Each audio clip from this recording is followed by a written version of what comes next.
My name is Michael Peterson. I work with Orthman Manufacturer as their lead agronomist, and we're here in the Platte River Valley of Nebraska discussing what goes on with nutrient management using Instinct as part of our nitrogen program. This is the first year that I had the opportunity to gain access to using Instinct, and we see that in 1 year it has made a great difference because the soils that we deal with at Lexington, Nebraska are wet and cold soils in the spring. And we recommend with strip tillage to apply nitrogen in a band at depths between 4 and 10 inches. And when we do that, there's a likelihood the first rain to come along when it's cold, wet soils and that plant is very slow at growing, the nitrogen will leach out ahead of the root and never will the plant gain access to it. And that's a cost, that's a great cost. Our observation, especially as myself as a man that looks at roots a lot, we know that a corn plant can produce up to approximately 70 roots on the main root system, which is the nodal root system. And if it has that potential, having the nitrogen products, the phosphorus products, and others right in the root system, we're going to be able to feed it better. Now with Instinct, we see that that nitrogen is right there when that root needs to get to it. It's readily available for the crop when it calls for it, and it takes off and uses it in a great fashion. We know that it's very important in the first 20 days because corn uses nitrogen only in the ammonium form, and using Instinct allows us to keep that there. And then at about 45 days, the plant physiology says that I am going to set the number of kernels around the cob in those rows. That's genetically put into that particular crop.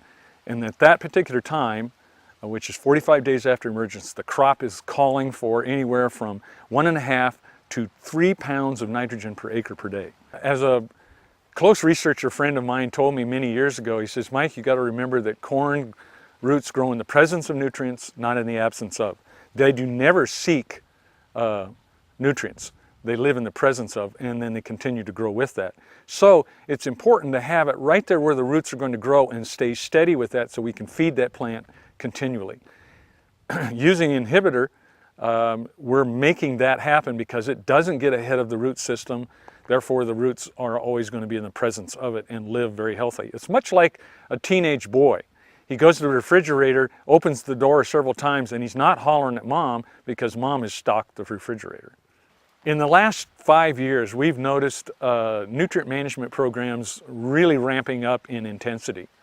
By that I mean we're seeing that farmers are looking at how can they use less fertilizer and how they can use the right fertilizers to really get the biggest bang out of their buck.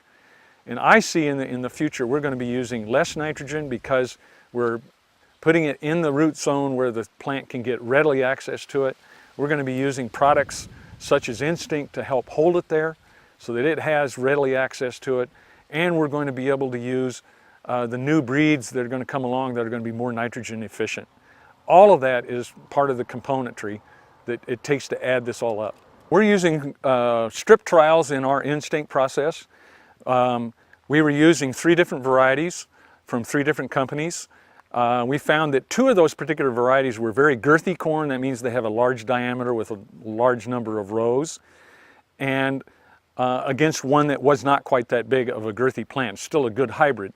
And we found that where we had the girthy hybrids, that with the use of Instinct, we added 2 more rows where we did not when we have a check. And both of those particular hybrids that were the girthy ones added 2 rows. The length of the cob was almost 40 kernels in length. Times 2, you can see that starts adding up a lot of corn. This year we made a test where we looked at Instinct and a competitive product to find out what was going on in the same kind of soil conditions, which are wet and cold in the spring with a water table. And we found out that Instinct gave us the option and the benefit of more corn per cob. I'm hoping that the farmer is going to look at the data that we're going to create, plus, if you want to call it the testimony, that corn using a product like Instinct is going to be an added advantage. And he doesn't even have to start calculating. All of a sudden, when you get the number of kernels added to the cob, the dollar signs don't become a factor. My observations are we're seeing that when you have a healthier plant because we can feed it well, early on all the way to tassel, we're going to be able to finish strong. And also we're going to have better stalk strength, especially in corn. We need that because the crops are taking out as much of the nutrients as possible, and we're putting it all into the ear. And come about this time of year, which is late September, early October, if you don't have a good strong stalk that has a lot of lignin fibers in it to hold it up, it falls down, and then we start losing ears, and then we're going to lose value and we're going to lose yield. Now that I'm getting started with this process of using Instinct, I feel as that using a nitrogen stabilizer will really be one of my tools to say that I can even decrease from what I used to apply because I'm being more effective. I've got the nitrogen at the right source for the first 20 days, and then it's at the right source and type for the next 60. We're seeing that when you have a healthier plant, because we can feed it well early on all the way to tassel, we're going to be able to finish strong.